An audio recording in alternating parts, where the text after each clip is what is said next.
Several Junction, and today got a little bit of an update on how the static grass is going. Now, quite a while ago I said I had some static grass on order from Scenic Express in America, and it finally arrived a couple of days ago, and I've been having a little bit of a play around with it, and I'm really very impressed. Now here is the current state of my grassy areas. It's just sort of flock. Most of it I think is made by Hornby, and that's just given a very nice base layer of scenery, as I've been saying in the past. This is my scenery base layer, and it doesn't look too bad. It looks alright. Yeah, it'll pass. But I've always wanted to get some nice long meadow-like static grass to make the area look much more wild. Now, I've only had a little play with the static grass with my homemade static grass applicator that you can see in one of my other videos, and I've done a little bit of static grass on this area, and it really does make a huge difference. So here we still got the flock, but then as we move along we will move into the static grass, and as you can see it makes a massive difference to how the grass actually looks. It really does look excellent, and it's nice and tall as well. You can see how tall it is in relation to the track and the trains in the background. It's very, very good. Now this grass is made by a German company, I think, called Silver, and the only place I could find them is Scenic Express, so you will have to pay the extra money to import the grass over to England, but as long as you order enough at one time you shouldn't really have to buy any more, because they give you a huge amount.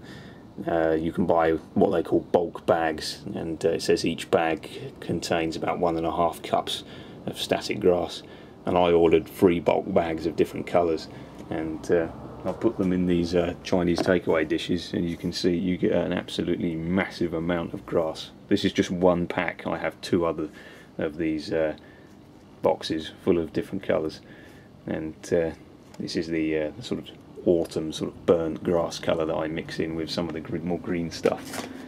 But it really does look very good. So before I leave you, I will get some glue out and show you the static grass applicator in action with this new longer grass. Right, I've mixed up a very watery batch of PVA glue, and basically what I do is just apply it to the base area of grass, and this is why I've done this base area, because what I can do is I can deliberately leave areas where I perhaps don't want any grass at all, or like a bald patch or something. And if you just did that on the baseboard, obviously you'd just have a bit of wood showing through and it wouldn't look very good. So that's why I did all this base layer of scenery, because it adds a good base to your grass and really sets it off. So we'll have quite a bit over there, a little bit over here. I want to come up to where the previous bit of grass finishes.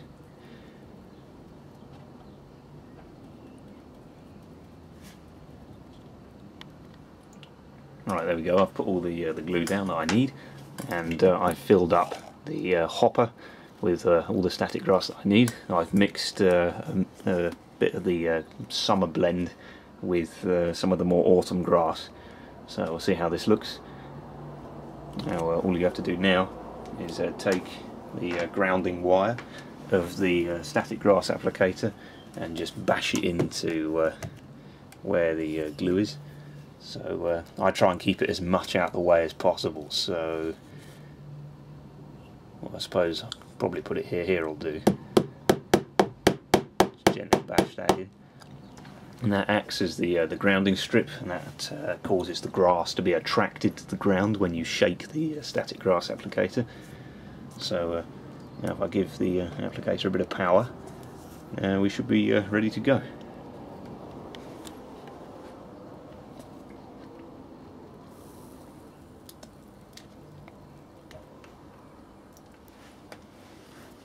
Right, okay, here it goes.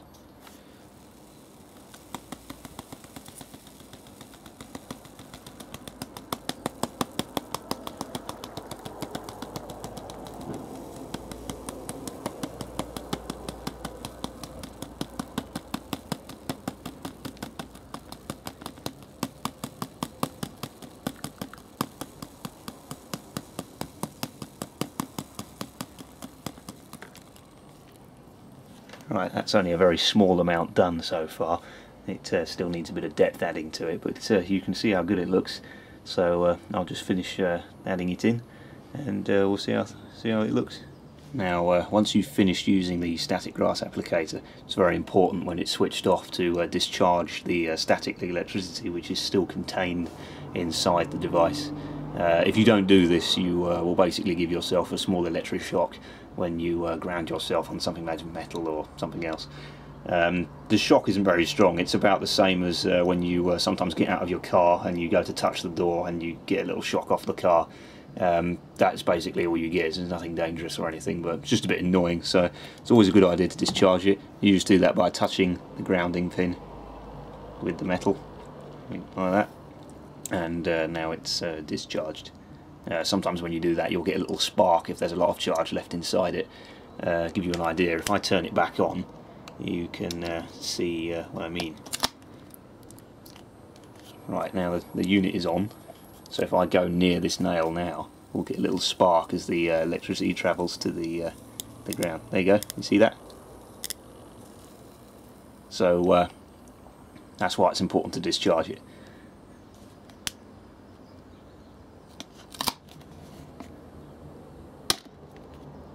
Right, I've turned it off again.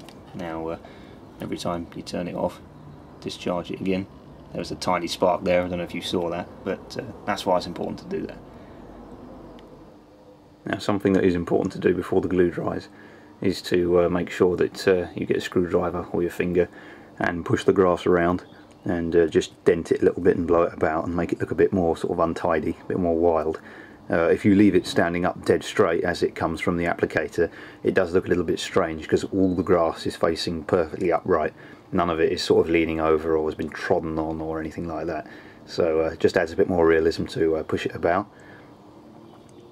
I've now put all the grass down in this area, and I'm very impressed with it. As we move along, you can see it does look very cool. I'm particularly impressed with a couple of areas where I've left a bald patch for the wheels and stuff, and the bits of sleeper to sit in. I think that looks quite good. And if we bring the camera down, you can see how much depth it gives to the area. It really does make it look quite cool. I'm very pleased.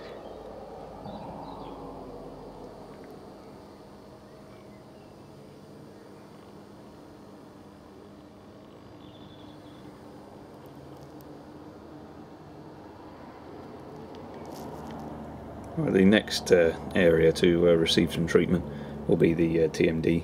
I want to get some more grass down in this area and get some over here in these sidings as well, make it look a bit more overgrown. Probably use more of the autumn blend of grass, because you would have had sort of more weeds and things growing in this area rather than full lush green grass, but I will add a bit of green grass in places. I'm just going to experiment and play around and sort of see how it goes basically. But that basically concludes my static grass video. Hope you enjoyed it, and if you want to buy any of this stuff, the only place I can find it is a shop in America called Scenic Express, and they have a very good website where you can order whatever kind of scenic supplies you want. They don't just do static grass, they do absolutely anything you can think of. It is the one-stop shop for scenery supplies. So that concludes the video. I will be doing more on the town scene soon. I need to get a few more materials on that and start building some fences, so that'll take a little while. But before I do get on with part 3 of the town scene video, I've got another video coming up, and I won't exactly tell you what it's about, but it is a new arrival to the layout, and here's a clue.